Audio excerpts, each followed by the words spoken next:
अस्सलाम वालेकुम स्टूडेंट्स। आज के हम इस लेक्चर में क्लास 10th के chapter number 1 operating system structure and services के बारे में पढ़ेंगे। और इसका हम सबसे पहले ऑपरेटिंग सिस्टम क्या है, यानी कि हम ऑपरेटिंग इंट्रोडक्शन पढ़ लेते हैं इसका कि ऑपरेटिंग सिस्टम क्या है। बेसिकली ऑपरेटिंग सिस्टम एक सिस्टम सॉफ्टवेयर है, यानी कि ये एक सिस्टम सॉफ्टवेयर की टाइप है। क्या है ये? एक सिस्टम सॉफ्टवेयर जिसमें हम मतलब कि पढ़ेंगे कि सॉफ्टवेयर किस तरह वर्क करता है, सॉफ्टवेयर क्या होता है। सबसे पहले आप लोगों को जब सॉफ्टवेयर कोई भी नाम लिया जाए तो सबके माइंड में ही बात आती है ना, सेट ऑफ इंस्ट्रक्शंस, यानी कि वो चीज़ जिसको हम इस्तेमाल कर सकते हैं। सॉफ्टवेयर में नॉर्मली तौर पर आते हैं कि मतलब कि वो वेबसाइट्स जो हम नॉर्मल डेज में यूज़ करते हैं, जैसे कि WhatsApp, Snapchat, Instagram and further etcetera जो भी हैं। इसके हम पढ़ते हैं ऑपरेटिंग सिस्टम बेसिकली होता क्या है। इसमें होते हैं दो चीज़ें, एक होता है एप्लीकेशंस। एप्लीकेशंस में आती हैं जैसे कि मैंने अभी आपको बताया MS वर्ड, और भी बहुत सारी, यानी कि व्हाट्सएप, स्नैपचैट, ये सारी एक्सेट्रा, ये सारी जितनी भी आएंगी ये सारी ही एप्लीकेशंस कहलाती हैं, यानी कि सॉफ्टवेयर की एप्लीकेशंस हैं। ठीक है, उसके बाद नीचे लिखा हुआ है ओएस। ओएस का मतलब होता है ऑपरेटिंग सिस्टम। इट्स मीन कि हमने एप्लीकेशंस को ऑपरेटिंग सिस्टम किस तरह चलती हैं। ऑपरेटिंग सिस्टम वो भी चलेगा जब हमारे पास कोई भी हमने वेबसाइट चलानी हो, कुछ भी करना हो, उसके लिए हमें सबसे पहले ज़रूरत होती है ऑपरेटिंग सिस्टम की। और ऑपरेटिंग सिस्टम ही हमारे एप्लीकेशंस को रन करवाता है, वो बताता है हमें किस तरह करनी है। इसमें दो चीज़ें आ गए, हार्डवेयर, यानी कि हार्डवेयर में आ जाता है कीबोर्ड, माउस और CPU, यानी कि इन चीज़ों के बिहाफ पर ही ऑपरेटिंग सिस्टम काम करेगा और वो MS वर्ड पे काम करेगा। जैसे कि हम अगर कोई असाइनमेंट बनानी हो तो हम कीबोर्ड में माउस पे यूज़ करते हैं, CPU वगैरह ये हम सारे हार्डवेयर के तौर पर यूज़ करते हैं। ये तो सारे कंप्यूटर की टाइप्स आ जाती है ना आगे, कंप्यूटर में जो जो कीबोर्ड होता है उसका ये सारा वो आ जाएगा। जब हम कुछ भी लिखते हैं, हम एंटर का प्रेस करते हैं, तो एंटर मतलब कहलाता है ऑपरेटिंग सिस्टम। वो हमारे कंप्यूटर उसको चेक करता है और उसको आगे MS वर्ड तक हमारी वो लेके जाता है कि इन्होंने ये लिखा है और ये इस तरह है। ये सारा कुछ कहलाता है ऑपरेटिंग सिस्टम, जिसमें हमें वो सिंपल तरीके से सिर्फ ये बता सके कि कोई भी काम कैसे होगा। हमारा कंप्यूटर में कोई भी काम ऑपरेटिंग सिस्टम के बगैर नहीं होता। ये सारा कुछ ऑपरेटिंग सिस्टम के बिहाफ पर ही होता है। जैसे कि सॉफ्टवेयर सिस्टम के सिस्टम्स, जैसे मैंने आप लोगों को भी बताया था, सिस्टम क्या होता है। सिस्टम हमेशा सॉफ्टवेयर कहलाता है। और सॉफ्टवेयर क्या होता है? Set of instructions. अब सेट ऑफ इंस्ट्रक्शन प्रोग्रामिंग की भी डेफिनेशन है। और सॉफ्टवेयर क्या होता है? बहुत सारे प्रोग्रामिंग, यानी कि प्रोग्राम्स, जब ज्यादा सारे जब लिख देते हैं, ज़्यादा सारे जब प्रोग्राम्स मिलते हैं तो वो एक सॉफ्टवेयर बनाते हैं और उन्हीं सॉफ्टवेयर्स को हम नॉर्मल लाइफ में यूज़ करते हैं ज़्यादातर। ठीक है, आ जाए उसके बाद हम पढ़ते हैं डेफिनेशन। ऑपरेटिंग सिस्टम की डेफिनेशन क्या है?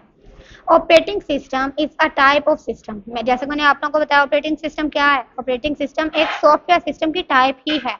जो हमने भी ऊपर देखा ना, जिस तरह के ऊपर हमने लिखा वही नीचे भी लिखा हुआ है कि सॉफ्टवेयर सिस्टम की एक टाइप है डेट्स, जो कि इस्तेमाल होती है मैनेज हार्डवेयर, जो कि हार्डवेयर को यूज़ करने के, जिस तरह मैंने भी आप लोगों को ऊपर बताया कि हम कोई भी की यूज़ करेंगे, यानी कि एंटर प्रेस कर लें, माउस, कीबोर्ड, कुछ भी यूज़ करेंगे ना हार्डवेयर के तौर पर, तो वो हमारे सबसे पहले जाएगा एप्लीकेशन के पास, यानी कि हम काम कर रहे हैं तो वो आगे से हमारा चलेगा। ठीक है, अगले पेज पर आ जाएगा। Application hardware runs application,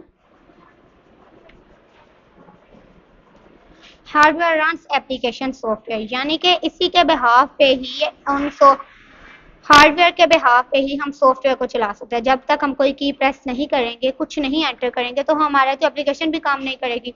typing हम करते हैं, जब तक हम वो कंप्लीट नहीं कर लेंगे तो वो नहीं होगा।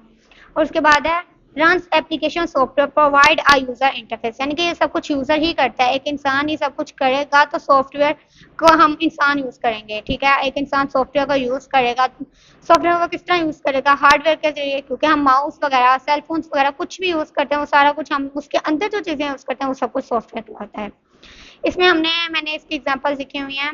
विंडोज, एम मैक ओएस, यानी कि ऑपरेटिंग सिस्टम, लिनक्स, एंड्रॉयड और iOS। विंडोज और ये जो लिनक्स है, ये दोनों चीजें ही किसमें यूज होते हैं? ये कंप्यूटर में यूज होते हैं। ये कंप्यूटर की क्या है? विंडोज है। ये कंप्यूटर की विंडोज के तौर पर इस्तेमाल होते हैं।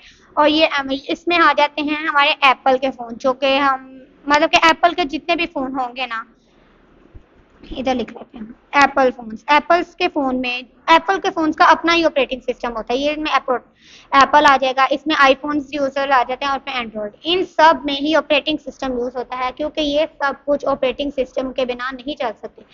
हम कुछ भी यूज़ करते हैं वो सारा का सारा कुछ ही ऑपरेटिंग सिस्टम के बिहाफ पर ही चलता है।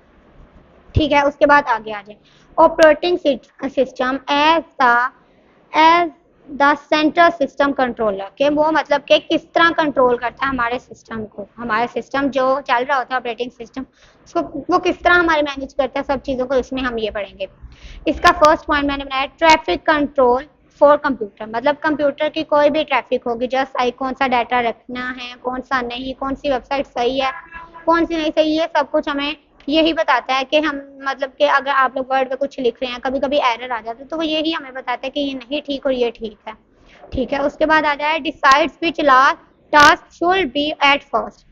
इसमें हमें वो बताता है कि कौन सा टास्क हमें फर्स्ट पे रखना है और कौन सा हमें बाद में रखना है। जैसा कि कभी कभी ऐसा होता है कि हम लोग कभी अपनी कोई भी मतलब कि हमें कोई फाइल डाउनलोड करनी है और साथ में हमें गेम खेलनी है, तो ये कंप्यूटर ऑपरेटिंग सिस्टम ही फैसला करता है कि हमें गेम पहले नंबर पे आनी है, गेम हमें स्क्रीन पे शो करवानी है और उसके पीछे जो करना है वो हमारी जो फाइल डाउनलोड होने वाली है वो फाइल डाउनलोड करनी है। ये सारा कुछ ऑपरेटिंग सिस्टम ही बताता है।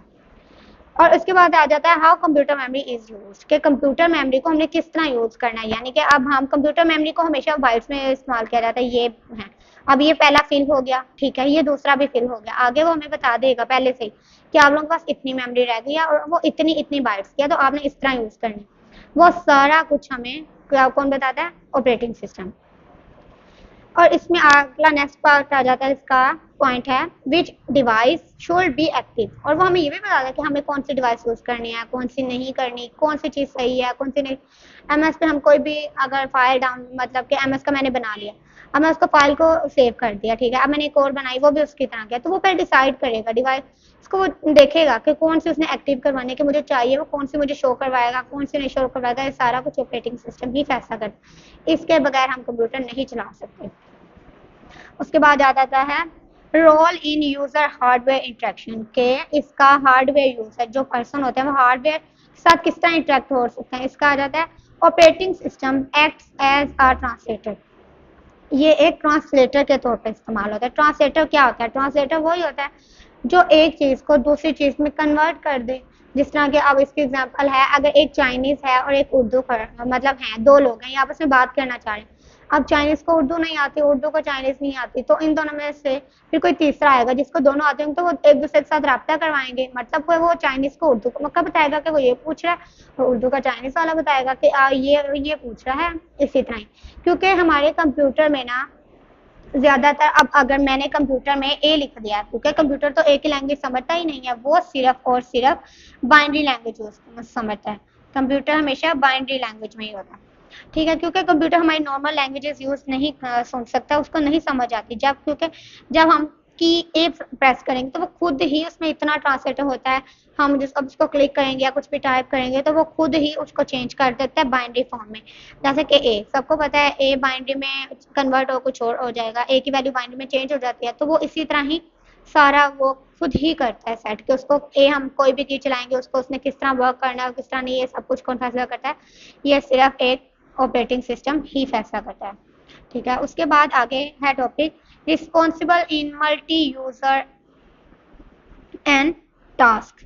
मतलब कि बहुत सारे लोग मिलकर किस तरह एक चीज को चला सकते हैं, किस तरह उसके ऊपर काम कर सकते हैं। रिस्पॉन्सिबल किस तरह उनके लिए अच्छी होती है, जो भी कह सकते हैं, टास्क को किस तरह वो कर सकते हैं। इसका मैंने पहले लिखा मैनी पीपल में यूज सेम कंप्यूटर। बहुत सारे लोग एक ही वक्त में मतलब कि बहुत सारे लोग बैठे हुए हैं वो एक ही वक्त में कंप्यूटर यूज कर सकते हैं, पर ये होगा कि वो सब अपनी अपनी आईडीज यूज कर सकते हैं।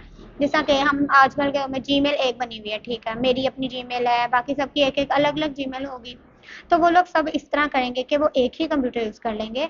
उसी एक ही कंप्यूटर के ऊपर वो कोई आएगा वो अपनी जीमेल ऑन करके उसको यूज कर लेगा, दूसरा आएगा वो अपनी जीमेल यूज करेगा। जब वो वो जीमेल को रिमूव कर दिया, ठीक है, उसको उन्होंने अब मतलब कि ऑफ कर दिया, तो हम वो उसकी जीमेल नहीं चला सकते, क्योंकि उसके ऊपर तो हमें तो उसका वो ही नहीं पता कि इसका है क्या मेन मतलब पासवर्ड, जब तक हमें नहीं पता होगा हम नहीं कर सकते। और उसके बाद आता है ऑपरेटिंग सिस्टम इंश्योर्स, ये ऑपरेटिंग सिस्टम ही बताता है कि कौन सी डिवाइस किसकी है और कौन सी किसकी नहीं है। जस्ट लाइक मेरी जीमेल आईडी है, मुझे उसका पासवर्ड पता है, अब उसके अलावा किसी को तो नहीं ना पता मेरी उसका।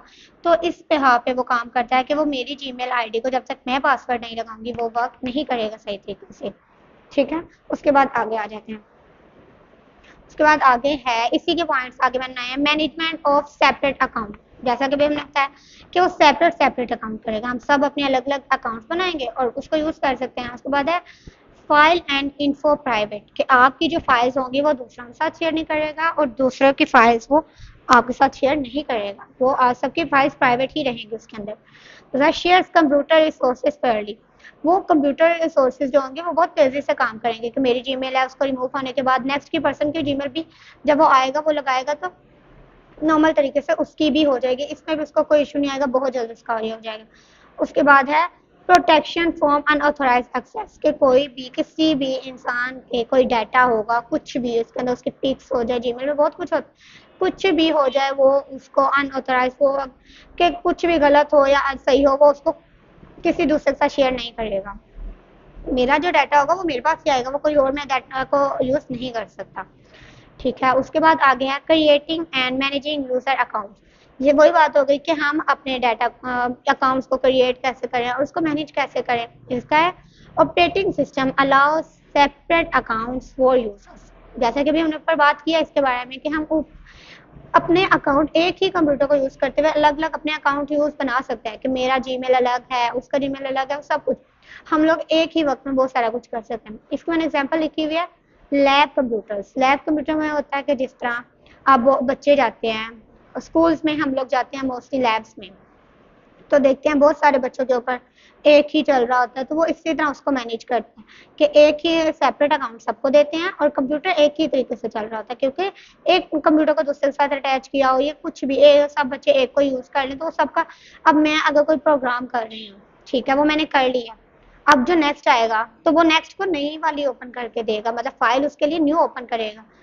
वो मतलब कि पहले वाली जो मैंने बनाई है उसको वो ही नहीं दिखाएगा, उसको न्यू कर देगा ऊपर, क्योंकि उसको पता जब मैंने एंटर की प्रेस कर दी मेरा हो गया, अब वो अगला जो आएगा जब वो लिखना स्टार्ट होगा जब तक वो न्यू फाइल नहीं ओपन होगा उसका होगा नहीं। तो इसमें क्लियरली यही होता है कि हम लोग अपने अकाउंट को सेपरेट कर सकते हैं और उसको मतलब सेव भी होता है, ये कोई इशू नहीं होता इसमें कि कोई हैवी चीज हो गई, मतलब कि फेक्स नहीं होता, हैक नहीं होता, ये सब कुछ होता है। होप सो आपको आज का लेक्चर समझ आया हो। आज के लिए इतना ही, अल्लाह हाफिज।